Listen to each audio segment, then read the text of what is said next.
Clinical science surgery हम start कर चुके हैं जी।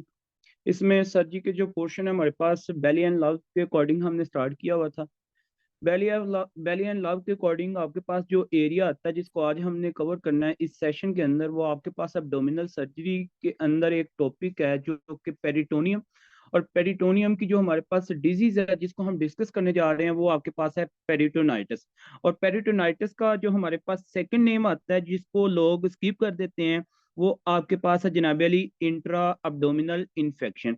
इट्स मीन पता ये चला कि आप लोग पेरिटोनाइटिस की हेडिंग देंगे, आप लोग सर्जरी के अंदर जो टॉपिक करने जा रहे हैं वो आपके पास पेरिटोनियम की हम सर्जरी की बात करने जा रहे हैं। जो सर्जरी जो टॉपिक है उसका नाम क्या है आपके पास है पेरिटोनाइटिस। तो हेडिंग दे दें जी पेरिटोनाइटिस। पेरिटोनाइटिस। अच्छा, पेरिटोनाइटिस का जो सेकंड नेम है जिसको आप लोगों ने याद रखना है वो आपके पास क्या है जी, यहाँ पे intra abdominal infection. Intra intra abdominal abdominal infection.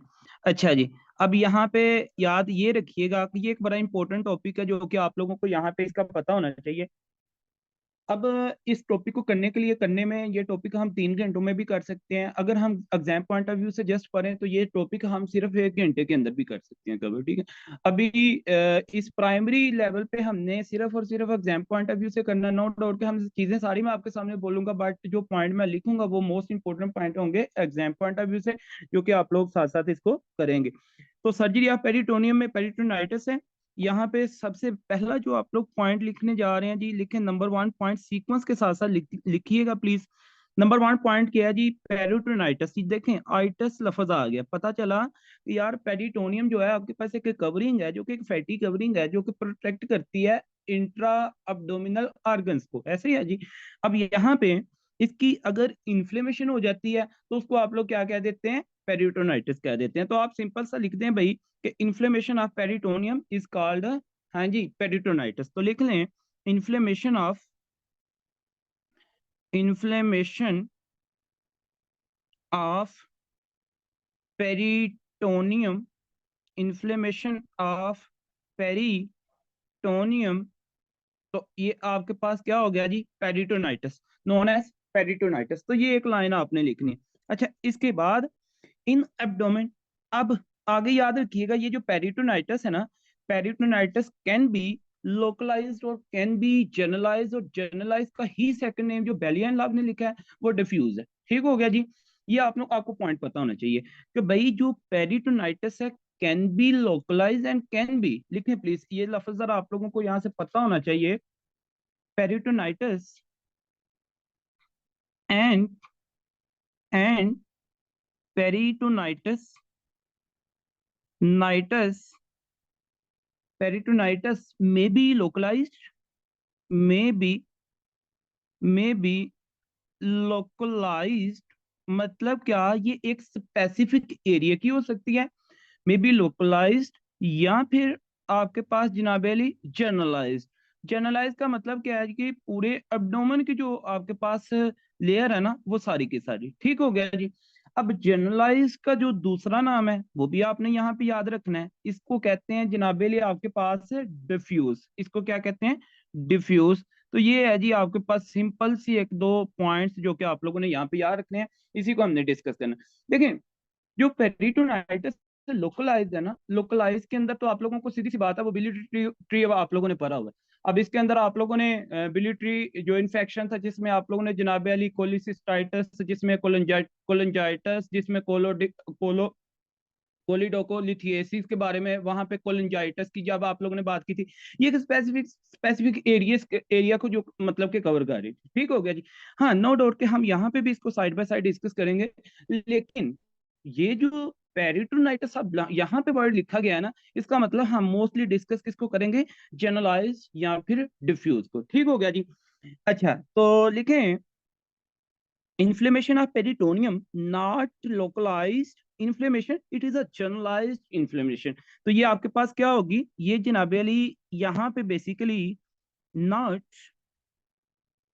not localized, not localized inflammation।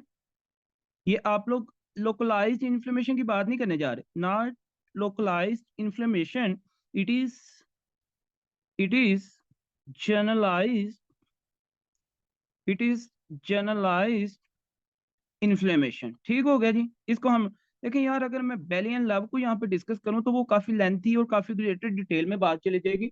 हमने बड़े सीक्वेंस में एग्जाम एग्जाम को क्लियर करना है हमने, जो मतलब कि हाँ नो डाउट इस लेवल पे हमने जो पेशेंट्स की प्रेजेंटेशन आती है उसको भी देखना है, बट एग्जाम को भी यहाँ पे हमने क्या करना है, कवर करना है।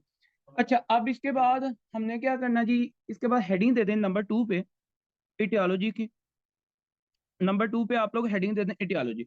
अब यहाँ पे दो चीजें आप लोगों को पता होनी चाहिए। देखें, अकॉर्डिंग टू वहाब डोगर इसमें आप लोगों के पास दो डिफरेंट सिनेरियो आते हैं, according to Bailey and Love इसमें दो डिफरेंट सिनेरियो आते हैं। ठीक हो गया जी। तो अब यहाँ पे मैं according to Bailey and Love आप लोगों को बताने जा रहा हूँ कि इसकी बेसिकली आपके पास इटियोलॉजी क्या है और on the base of aetiology आपके पास इसकी क्लासिफिकेशन क्या है। ठीक हो गया जी। तो यहाँ पे लिखें जी नंबर 2 पे इटियोलॉजी। इटियोलॉजी की बात कर लेते हैं कि हमारे पास जनाब अली इसमें इटियोलॉजी क्या है। अच्छा, इटियोलॉजी की अगर मैं बात करूं ना तो बेली एंड लव ने तो इसको लिख दिया होगा तकरीबन 2-3 पेजेस पे। ठीक हो गया जी। तो ऐसे एग्जाम पॉइंट ऑफ व्यू में, एग्जाम पॉइंट ऑफ व्यू से उसमें से सिर्फ और सिर्फ आपके पास 3 से 4 एरियाज आते हैं। ठीक हो गया। तो सबसे पहले एग्जाम में जो क्वेश्चन है ना, लिखे most commonest, most commonest, commonest cause, most commonest जो काज है ना वो है जी बैक्टीरिया। अब कौन से बैक्टीरिया उनको हम बाद में डिस्कस कर लेते हैं। तो ये आप लोगों को यहाँ से पता होना चाहिए कि भाई पेरिटोनाइटिस जो है ना वो आपके पास उनका जो मोस्ट कॉमनेस्ट काज सर है जी जरा ये वो क्या। लास्ट पॉइंट काइंडली रिपीट कर देंगे, थोड़ा नेट का इशू था। ओके, मैंने ये बात की है कि जो इटियोलॉजी है ना, इटियोलॉजी में जो काज है पेरिटोनाइटिस का, इसके अंदर जो मोस्ट कॉमनेस्ट काज है ना वो आपके पास क्या आ जाते हैं, बैक्टीरिया। ठीक हो गया, ये मैंने अभी तक वर्ड इसका बोला। अच्छा, उसके बाद हमारे पास क्या आ जाता है जी नंबर 2 पे, जरा पहले लिख लें बाद में इसको मैं एक्सप्लेन करता हूँ। ठीक है, अब बैक्टीरिया कौन कौन से हैं उनको बाद में मतलब कोलैबोरेट करते हैं। एमसीक्यूज एक लिखें। एग्जाम में ये क्वेश्चन आता है मोस्ट इंपॉर्टेंट है, एक एग्जाम का क्वेश्चन है, ड्रग इंड्यूस पेरिटोनाइटिस। लफ्ज क्या है जी, drug, drug induce peritonitis, drug induce peritonitis. अब यहाँ पे ये क्वेश्चन रेज हो जाता है कि भाई पेरिटोनाइटिस ड्रग, अब कौन सी ऐसी ड्रग है जिसकी वजह से पेरिटोनाइटिस हो सकता है, किसकी ऐसी कौन सी ड्रग है जिसकी वजह से इन्फ्लेमेशन ऑफ द पेरिटोनियम हो सकती है। तो उसमें आप लोग लिखें जनाबली, आपके पास एक ड्रग आ जाती है जिसका नाम है बीटा ब्लॉकर। ये एक नोटोरियस एक किस्म की मतलब ड्रग है जो कि इसमें आप लोग ये डिस्कस करते हैं। तो लिख लें बीटा ब्लॉकर्स। ठीक है, अभी मैं लिखवा रहा हूँ आपको। ठीक है, बीटा ब्लॉकर्स। अब भाई बीटा ब्लॉकर्स में भी जिस तरह के लोल, जितने भी लोल की फैमिली है ना, जिस तरह आपके पास मतलब के प्रोपेनालोल, ठीक होगा जी, मीटोप्रोलोल, ये सारी की सारी आपके पास कौन सी ड्रग्स हैं जो कि बीटा ब्लॉकर्स हैं। अब ये जो बीटा ब्लॉकर्स हैं, फॉर एग्जांपल प्रोपेनालोल की अगर मैं बात करूँ ना तो ये करवाती क्या है बेसिकली, ये आपको पता होना चाहिए। लीड टू सब एक्यूट, लीड टू सब एक्यूट, सब एक्यूट सिक्लोराइ, लिखें सेक्लोरोजिंग, सेक्लोरोजिंग, सेक्लोरोजिंग पेरिटोनाइटिस, पेरिटोनाइटिस। अच्छा, ये आप लोग लाइन लिखें, उसके बाद आगे डिस्कस करते हैं। मैंने क्या बोला जी, मोस्ट कॉमनेस्ट टू बैक्टीरिया। अभी मैंने बैक्टीरियास नहीं बताया, क्यों नहीं मैंने बताया, क्योंकि एग्जाम का क्वेश्चन है ये भी, बैक्टीरियास मोस्ट स्पेसिफिक बैक्टीरियास मैंने लिखवाने हैं। फिर मैंने कहा कि जी एग्जाम का क्वेश्चन है जो कि ड्रग एंड यूज पेरिटोनाइटिस, ऐसे लोग जो कि बीटा ब्लॉकर्स मतलब कि यूज करते हैं। फॉर एग्जाम्पल, फॉर एग्जाम्पल अगर किसी का बीपी बहुत ज्यादा रहेगा उसमें जिस तरह आप लोग मतलब कि यूज कर लेते हैं। ठीक है, अगर कोई बंदा कंटिन्यूअसली बीटा ब्लॉकर यूज करता है उसकी वजह से पेरिटोनाइटिस मतलब कि हो सकता है। ठीक है, अब थर्ड पे आपके पास जनाबे अली एक और जो कि केमिकल्स की वजह से, लिखे कुछ केमिकल्स ऐसे हैं जिनकी वजह से आप लोगों को मतलब कि पेरिटोनाइटिस देखने को मिल सकता है। अब केमिकल्स से मुराद क्या है जी, यहाँ पे ये तो बेलियन लाव ने एक पॉइंट भी लिखा हुआ है, केमिकल सच एज जनाबेली बाइल। अब केमिकल क्या है, बाइल। अब बाइल के नाम से जनाबेली आपके पास आपको मिलेगा बाइलरी पेरिटोनाइटिस, जो कि वहाबडोगर की बुक में लिखा हुआ है। अगर आप जाएंगे जनाबेली इसमें क्या नाम है बेलियन लाव में, तो वहां पे आप लोगों को ये देखने को मिलेगा बाइल पेरिटोनाइटिस। ये स्पेशल कुछ फॉर्म्स हैं किसकी, पेरिटोनाइटिस के, जिस तरह के बाइल पेरिटोनाइटिस है, जिस तरह के जनाबेली ट्यूबरकुलोसिस पेरिटोनाइटिस है, जिस तरह के आपके पास जनाब प्राइमरी नीमोकोकल पेरिटोनाइटिस है। ये डिफरेंट स्पेशल किस्म के आपके पास फॉर्म्स हैं जो कि आप लोग मतलब के आगे जैसे कि FCPS में जाके इनको डिस्कस करते हैं, बट हम यहाँ पे देख लेते हैं कि बाइल कैसे। अच्छा जी, bile due to bile due to जनाब अली gall bladder perforation, gall bladder perforation. अब मैं इसको थोड़ा सा ना आप लोगों को रिकॉल करने लगा हूँ। एक दो कंडीशन आप लोगों ने वैसे भी GIT के अंदर ये पढ़ी हुई है। अगर किसी बंदे को जनाब अली क्या हो जाता, कोलिसिस्टाइटिस, हाँ जी, inflammation of the gall bladder, ठीक है, या कोलिलिथियासिस हो जाती, ठीक हो गया। अब आप इसको अगर अनट्रीटेड रखते हैं और ड्यू टू अनट्रीटेड या किसी भी वजह से जनाबेली, या आपने फॉर एग्जांपल मैं ये कहता हूँ कि एक बंदे को जनाबेली क्या हुआ था, कोलिलिथियासिस हुआ, ठीक है, या कोलिसिस्टाइटिस हुआ। कोलिलिथियासिस ने आपने क्या किया कि आपने सर्जरी करनी थी, ठीक है, और सर्जरी के दौरान जब आपने जनाबेली वहां से ये स्टोन्स को जो है ना मतलब कि रिमूव करना था, तो आपने साथ साथ क्या कर दिया, वहां पे इंजरी कॉज कर दी, ठीक हो गया जी। अब आपकी इंजरी की वजह से ये जो बाइल है वहां पे जनाबेली क्या करेगा, localized collection of the bile होगी, जो कि जनाबेली बाद में क्या करेगी, जो आपके पास पेरिटोनियम है ना वहां पे बाइल की वजह से इंफेक्शन काज होगा, इंफेक्शन की वजह से आपके पास क्या होगी, वहां पे इन्फ्लेमेशन होगी, किसकी, पेरिटोनियम की, और इसी को आप लोग क्या कहते हैं, पेरिटोनियम। और ये मतलब कि वेरी शॉर्ट सा एक तरह का जो है ना कंसेप्ट है, ठीक होगा जी। तो ये आप लोगों को पॉइंट पता होना चाहिए। इसको कहते हैं एट्रोजेनिक इंजरी, क्या कहते हैं, एट्रोजेनिक इंजरी, मतलब ये डॉक्टर की गलती की वजह से भी, ठीक होगा जी। कौन सी कंडीशन है ये, कोलिसिस्टेक्टमी। कोलिसिस्टेक्टमी आप लोग लफ्ज लिख लें अपने लिए, कोली कोलिसिस्टेक्टमी, कोलिसिस्टेक्टमी। तो ये आप लोगों को पॉइंट पता होना चाहिए। कोली का मतलब होता है जी gall bladder, removal of gall bladder. ये सर्जिकल एक प्रोसीजर है जिसके अंदर अगर आपने इंजरी कॉज किया और आपके पास वहां पे बाइल लीकेज हुआ है, और बाइल लीकेज होने की वजह से इन्फेक्शन हुआ है, इन्फेक्शन की वजह से आप लोगों को क्या हो सकता है जनाब, वहां पे पेरिटोनाइटिस से, ये आप लोगों को पॉइंट पता होना चाहिए। ये एक तरह से केमिकल की बात हो रही है, ठीक है। फिर उसके बाद जी, अब आप लोग लिखेंगे केमिकल्स के अंदर, एक तो आपने बाइल की बात की है, केमिकल के अंदर नंबर 2 पे आप लोग बात करेंगे ब्लड। अब मुझे एक यार ये बात बताएं, अगर हेमरेज हो जाती है, हेमरेज किस कहते हैं, इंटरनल या एक्सटर्नल ब्लीडिंग ऐसी है। अब हेमरेज होने की, हेमरेज किस किस वजह से हो सकती है, due to blood, due to number 1, ये जरा आप लोगों ने देखना है। यहाँ पे जनाब अली आपके पास एक कंडीशन जिस तरह के एओर्टिक एनोरिज्म रैप्चर, हाँ जी, number 1 aortic, aortic aneurysm, aortic aneurysm rupture. अगर भाई किसी जगह पे, हाँ जी, बिल्कुल मिजेंटेरिक रैप्चर वगैरह, ठीक है। अच्छा, उसके बाद एओर्टिक एनोरिज्म रैप्चर के बाद जनाब अली आपके पास आ जाती है सप्लीनिक रैप्चर, अगर किसी को हो जाती है सप्लीनिक रैप्चर। यार ये सीक्वेंस में बिल्कुल एक तरह से लिख लें, बाद में MCQs में बताता हूँ। सप्लीनिक रैप्चर हो सकती है। फिर आपके पास जनाबली एक्यूट हेमरेजिक, मतलब कि पैंक्रेटाइटिस, ठीक है, acute acute haemorrhagic, acute haemorrhagic, haemorrhagic जनाब अली नेक्रोटाइजिंग पैंक्रेटाइटिस, नेक्रोटाइजिंग टाइजिंग पैंक्रियाटाइटिस, इस तरह मतलब कि आपके पास, ठीक है। तो ये सारी की सारी कंडीशंस वो हैं जिसमें क्या हो सकता है, पेरिटोनाइटिस भी आपके पास है, आपको देखने को मिल सकता है, ये पता होने। अच्छा, फिर उसके बाद परफोरेटेड अपेंडिक्स, हाँ लिखते हैं इसको ना, अभी इसको लिखते हैं, एक मिनट रुकिए। अच्छा, अब उसके बाद क्या है जी, हमारे पास ब्लड हो गया, हमारे पास बॉयल हो गया, हमारे पास जनाब थर्ड नंबर लिखे यहाँ पे। थर्ड नंबर जो आप लोगों ने लिखना है वो है जी आपके पास फॉरेन मटेरियल, फॉरेन मटेरियल। अब इसमें क्या कुछ आ जाता है, बस अभी मैं रिवाइज करने लगा हूँ, ठीक है। फॉरेन मटेरियल में क्या क्या कुछ आ जाता है आपके पास, ये देखिएगा। फॉरेन मटेरियल में for example as a doctor आप लोगों ने फॉर एग्जांपल कोई कैथीटर डायलिसिस के लिए, ठीक है, डायलिसिस के लिए आप लोग कैथीटर कैथीटर क्या करते हैं, इन्वेस करते हैं, ठीक है। तो उसकी वजह से कोई बैक्टीरिया वगैरह अगर अंदर चला जाता है तो वो मतलब के लिखें कैथीटर, कैथीटर जनाबिल डायलिसिस, ठीक है, इसकी आप लोग बात कर लें। फिर जनाब आपके पास कोई सर्जिकल ड्रेनेज अगर आप लोग कोई कर रहे हैं, इसकी वजह से हो सकता है। कुछ सर्जिकल जनाब ड्रेनेज कर रहे हैं आप लोग, तो सर्जिकल ड्रेन वगैरह, ठीक है। फिर आप लोगों के पास है रिटेन स्वैब।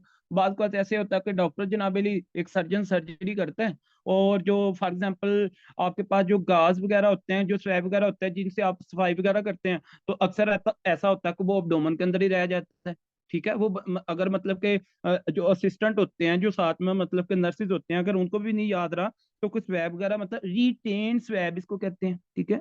तो रिटेन रिटेन जनाबेली स्वैप्स इसको कहते हैं, तो ये भी आपको पॉइंट पता होना चाहिए। अब आगे बात कर लेते हैं। नेक्स्ट मैंने बात की थी मोस्ट कॉमनेस्ट की। अब मैं आ जाता हूं अपने इस पॉइंट की तरफ, ठीक होगा जी। सबसे मैंने मैंने सबसे पहले एक डेफिनेशन की बात की। मैंने ये कहा कि पेरिटोनाइटिस क्या है, इन्फ्लेमेशन ऑफ द पेरिटोनियम है।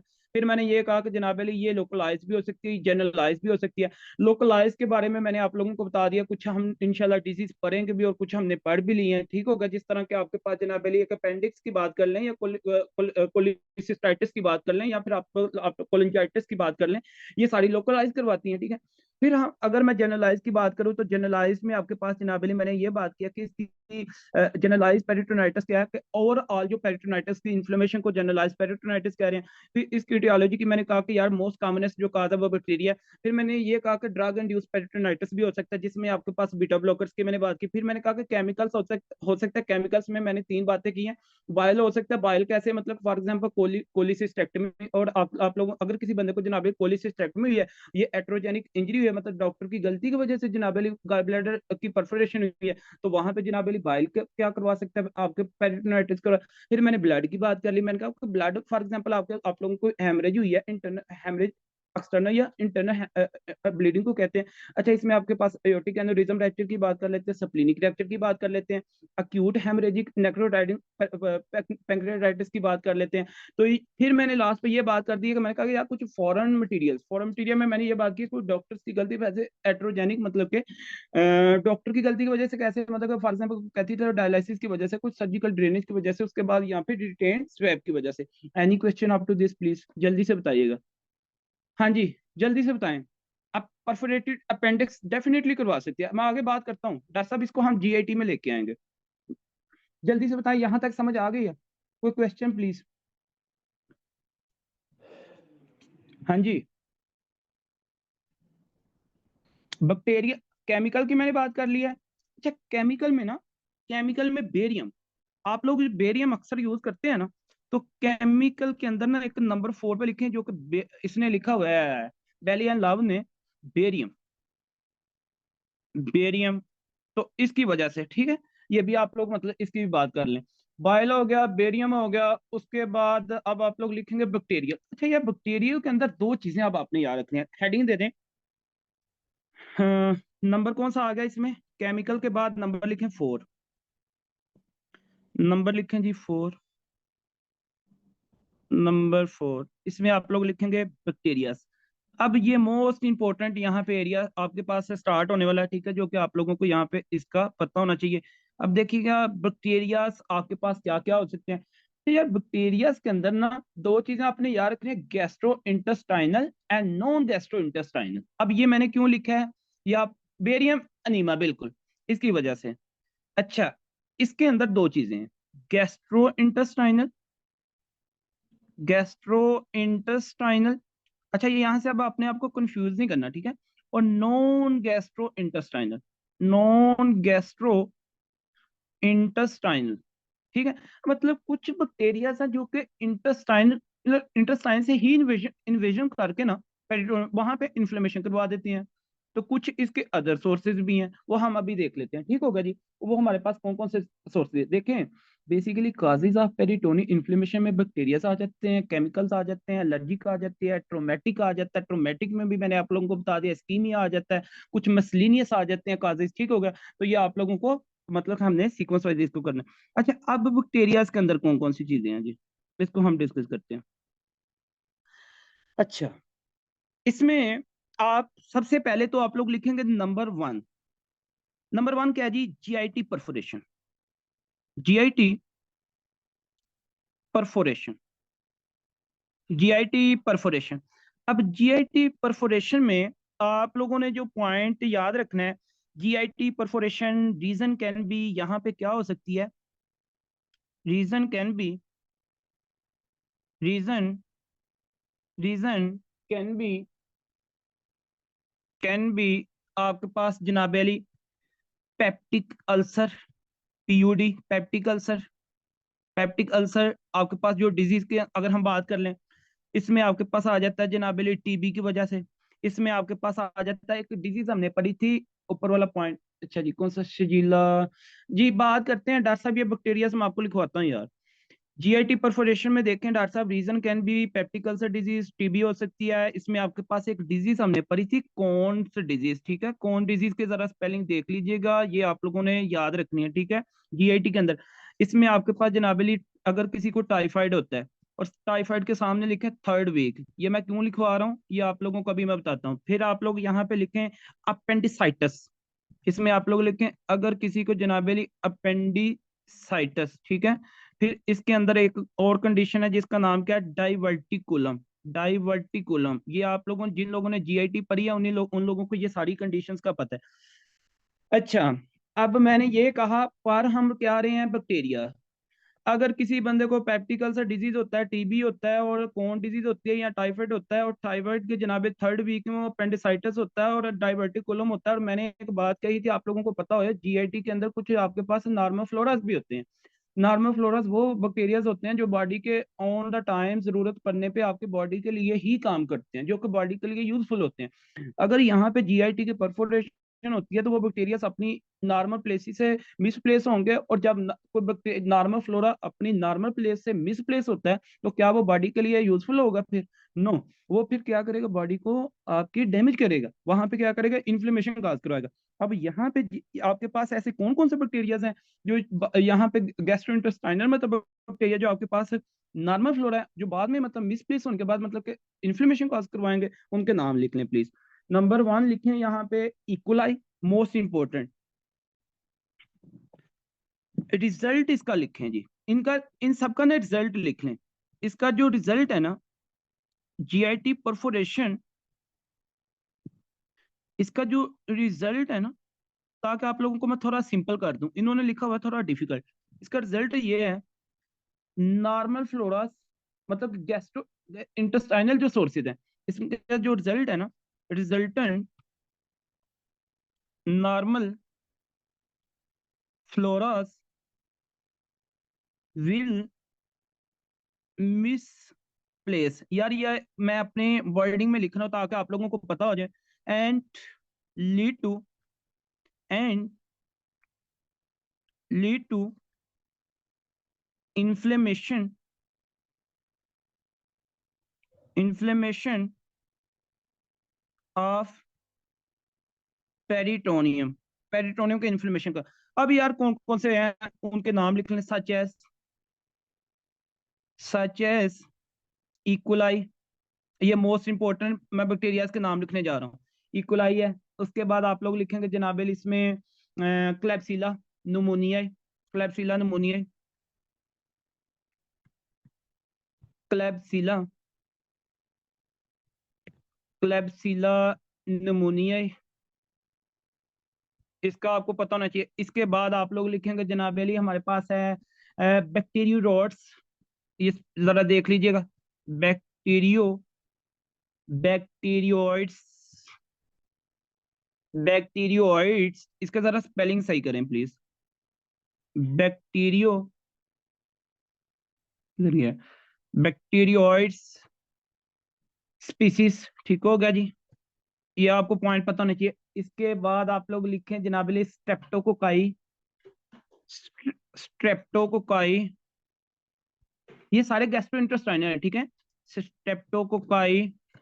इसके बाद आप लोग लिखेंगे क्लोस्ट्रीडियम स्पीसीज, ठीक है। इसके बाद आप लोग लिखेंगे एंटीरोकोकाई, एंटीरोकोकाई, एंटीरोकोकाई। अच्छा यार, ये बेली एंड लाव ने ना बहुत सारे बैक्टीरिया के नाम लिखे हुए हैं, लेकिन मैंने आप लोगों को मोस्ट फेमस, अच्छा एक और भी है जिसका नाम है सीडोमोनास प्रोटिएसिस, सीडोमोनास प्रोटिएसिस आप लोग लिख लीजिएगा यहाँ पे, ठीक है, ये भी करवाता है। अच्छा मैंने क्या बताया है, मैंने अभी तक बैक्टीरियाज में क्या बताया, मैंने कहा कुछ आपके पास होते हैं गैस्ट्रोइंटेस्टाइनल, ठीक है। गैस्ट्रोइंटेस्टाइनल में मतलब फॉर एग्जांपल अगर आपके पास होती है यहाँ पे जीआईटी परफोरेशन, जीआईटी परफोरेशन के बाद क्या होता है, नॉर्मल फ्लोरास आपके पास मिसप्लेस करते हैं जो कि बाद में इन्फ्लेमेशन करवा, उनमें कौन कौन से हो सकते हैं, जो आपके पास इकोलाई है, उसमें क्लेप्सिला है, उसके बाद बैक्टीरियोइड्स हैं, उसके बाद स्ट्रेप्टोकोकाई है, एंटीरोकोकाई है। एग्जाम का जो क्वेश्चन होगा वो मैं आपको बता दूंगा, ठीक है। एग्जाम के क्वेश्चन जो है उसको हम हाईलाइट कर लेंगे। फिर लिखें कुछ बैक्टीरियाज आपके पास, नंबर 2 पे लिखें कुछ बैक्टीरियाज जो वाई स्किन आपके पास जो है ना यहाँ पे क्या करवाते हैं, पेरिटोनाइटिस। अब कैसे, उसकी बात कर लेते हैं। नंबर 2 पे लिखें आप लोग why skin wound, why skin wound मतलब अगर किसी को कोई स्किन का इन्फेक्शन हुआ है ना, तो उसके रिजल्टेंट आप लोगों को ये देखने को मिल सकता है क्या, पेरिटोनाइटिस। मतलब क्या जी, उसमें आपके पास क्या है, स्टेफाइलोकोकस। और स्टेफाइलोकोकस बेसिकली आपके पास क्या है, लिखें इसको, staphylococcus, staphylo staphylococci, staphylococcus aureus, ठीक है। इसका मतलब कि इस तरह आप लोग लिख सकते हैं, स्टेफाइलोकोकस ऑरियस, ठीक हो गया जी। तो ये आपने पॉइंट याद रखना है। फिर आप लोगों को स्टेप्टोकोकस मतलब कि जनाबेली यहाँ पे स्टेप्टोकोकस न्यूमोनियाई, स्टेप्टोकोकस, यही दो मेनली होते हैं, स्टेप्टोकोकस,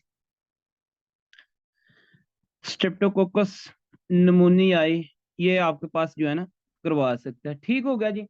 अच्छा यार, ये जो है ना स्टेफाइलोकोकाई या स्ट्रेप्टोकोकस निमोनिया, ये आपके पास आ जाते हैं अदर सोर्सेज में भी, ठीक है।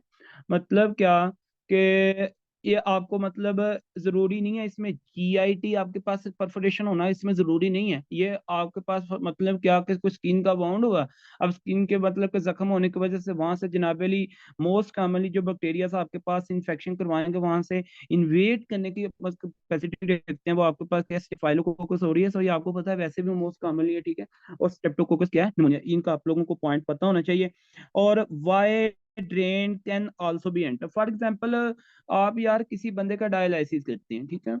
आप किसी बंदे को इवन देन कनोला मतलब के बार बार यूज करने की वजह से, बार बार आप मतलब कि स्किन को कांटेक्ट में लेके आ रहे हैं किसी चीज की वजह से, तो उसकी वजह से भी आपके पास एंटर कर सकते हैं, ठीक है। और एंटर होने के बाद जाके जनाब ब्लड में, ब्लड से सीधा फिर आप लोगों के पास जहाँ वहां क्या करवाएंगे, आपके पास सेप्सिस, और सेप्सिस के बाद जनाब इसकी जो कॉम्प्लिकेशन आएगी वो फिर देन आपके पास इन्फ्लेमेशन हो सकती है किसकी, पेरिटोनाइटिस की, ठीक है। तो ये आपको पॉइंट इसका पता होना चाहिए। उसके बाद लिखें जी जीआईटी परफोरेशन होगी, आपके पास वाई स्किन वाउंड हो गया, और नंबर 3 पे लिख लें genital genital track infection, genital genital track infection.